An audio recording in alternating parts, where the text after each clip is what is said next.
when you show up on WWF TV, it's like January of 96, and we're only a few months into the Monday Night Wars. As a reminder, Nitro started on Labor Day, so call it the very beginning of September. So we're 4 months into that run.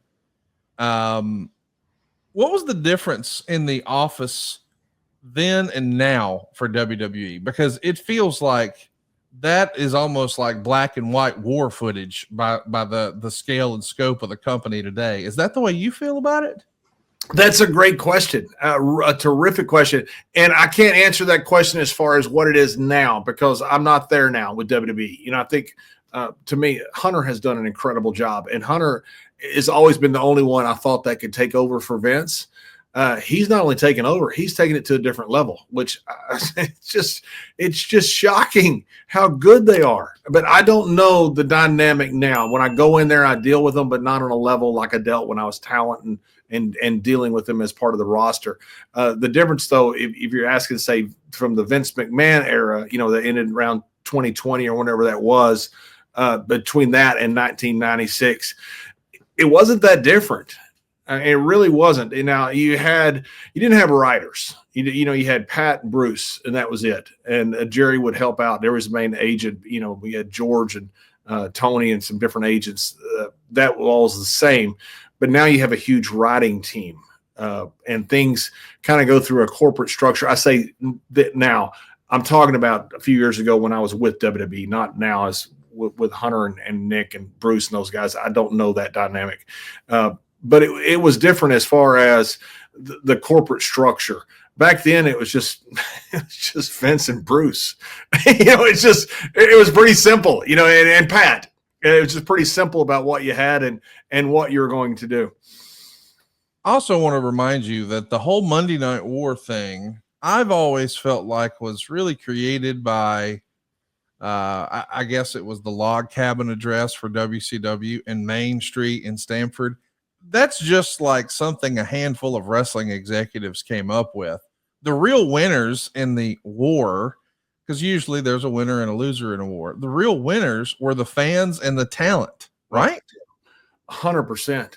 I mean, when I got to WWE, and I got there in December of 95, I signed in January of 96. We couldn't give tickets away. Business was terrible. And you had probably the most loaded roster in the history of the world. Now, you can argue other rosters were as good. I'm not sure you can argue any rosters were better. We had everybody there except for, say, Hogan and Goldberg. Rock came in later that year of the Attitude Era. We had Scott and Kevin. They weren't the NWO yet, but they were with us. Brett was with us. You had all these great superstars that were going to be huge stars in Attitude Era just a few years later with Stone Cold, but he was a ringmaster.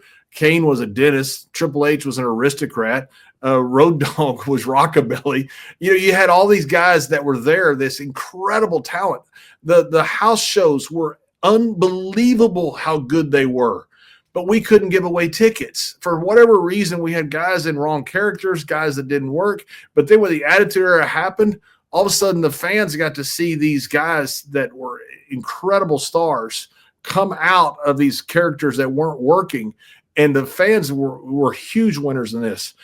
I can tell you the old live events, when we would have a 3-hour show somewhere and we were sold out everywhere after Steve got hot, those shows were some of the best I've ever seen. You couldn't talk guys into going less than 20 minutes. You couldn't talk Steve into going less than 30 and 40 in the main event. I mean, guys wanted to work, and guys wanted to work hard, and guys wanted to show that they could belong to that roster. It was an incredible time.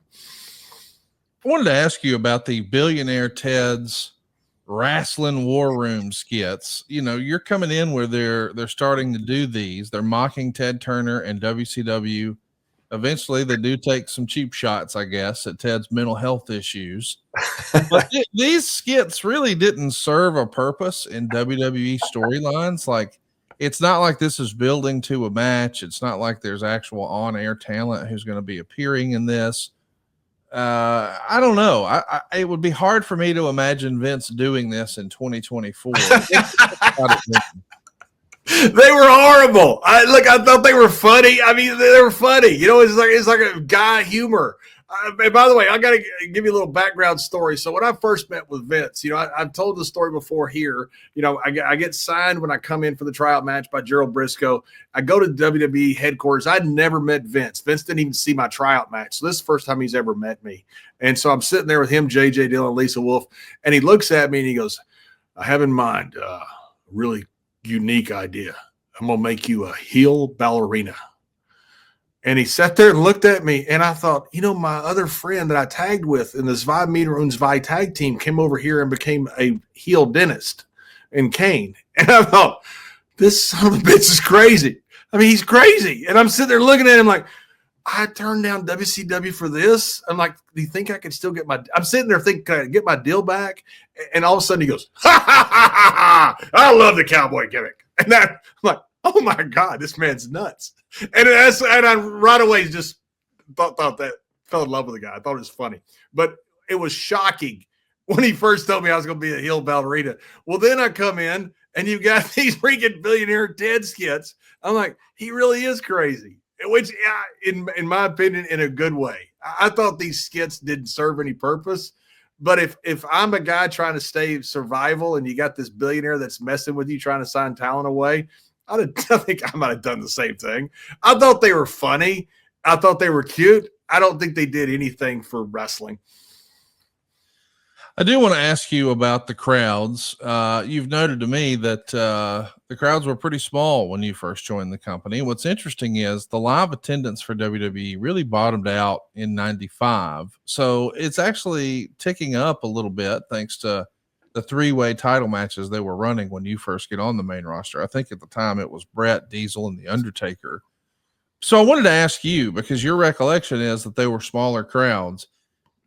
Am I to infer from you saying that in an email to us that they were smaller crowds back then, that it was not the size of the crowd you expected, having worked in Germany, having worked through Europe, having been in Mexico, and now that you've been on some of these larger indie shows? I mean, not like you expected it to be like the global sportatorium shows, but I kind of get the impression that you maybe expected there would be bigger crowds there than there really were. No, we had bigger crowds in Germany than some of the crowds we worked in front of in WWE. Wow. The crowds were horrible. And I saw the same note that you had with the 95 was worse. Well, or early 95. Well, thank God I wasn't there then. Right.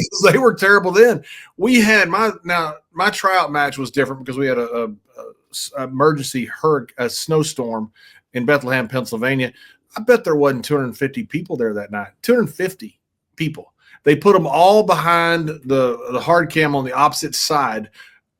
90% of the arena was empty, and that was a small arena, and that was a snowstorm. I get that, but we worked some shows. They would sit there. Steve Rubin would sit there and place people on opposite hard cam to make the angles look good, because you had to.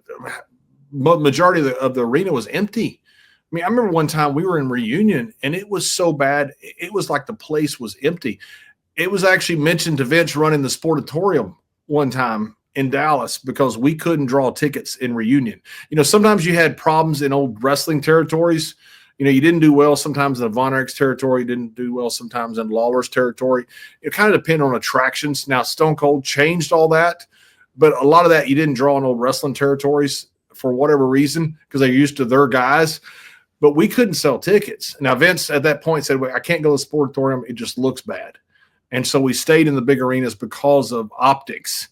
But I remember the first time we had $100,000 gate. It was in the Meadowlands. We had $107,000.